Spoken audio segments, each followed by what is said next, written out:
14 days, 14 recipes from my recipe book, Quirky Kitchen. This is a giant Yorkshire pudding pizza.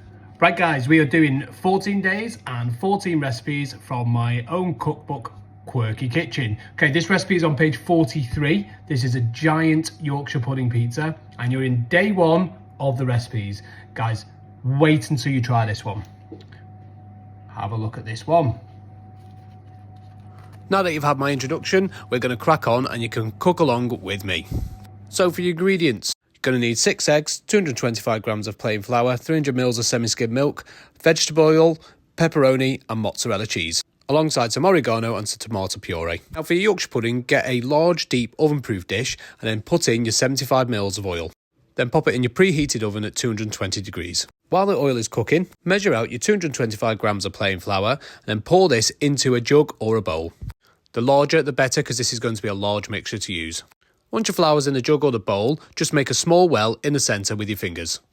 Then move on to your eggs. You're going to need to crack the 6 medium eggs into a bowl or another jug and then whisk them all up together. Once the mixture is nice and smooth, start adding in the egg mixture bit by bit and then whisk together. You will end up with a large clumpy mess, but that's okay because you're then going to start pouring in the milk, 300 mils a little bit at a time, and keep whisking until you've got a smooth batter.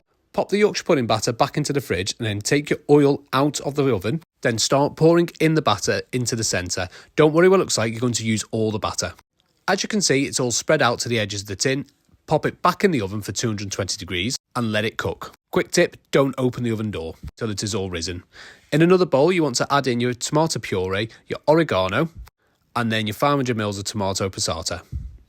And then all you need to do is mix this together. This will form the base of your pizza that you're going to spread over the Yorkshire pudding. Once the Yorkshire pudding is cooked, you'll get something that looks like this. How cool is that? Swap it onto a smaller tray, let it cool down, and then start spreading on your pizza base. Again, you don't need to be shy with this one, put as much as you like. Grabbing your 400 grams of mozzarella cheese, you want to take 200 grams of this and then start sprinkling it over the pizza base. Then add on your 14 large slices of pepperoni. If you have any left over, just chuck them on as well. Finish it off with the other 200 grams of grated mozzarella cheese and then pop it back in the oven. You want to keep the oven at 180 and let the cheese melt. That way you also don't burn the Yorkshire pudding. Once it's ready, you can move it to whatever dish you're going to serve it on, and then with a pizza cutter, you can put all your slices in there. And guys, you're good to go. You can pick them up by hand, you can share it with your family, you can eat it all yourself. That's all you need to worry about. This recipe is dead simple. Overall, it should take you around about 45 minutes to cook. I hope you enjoy, guys, and then tune in tomorrow for my next recipe.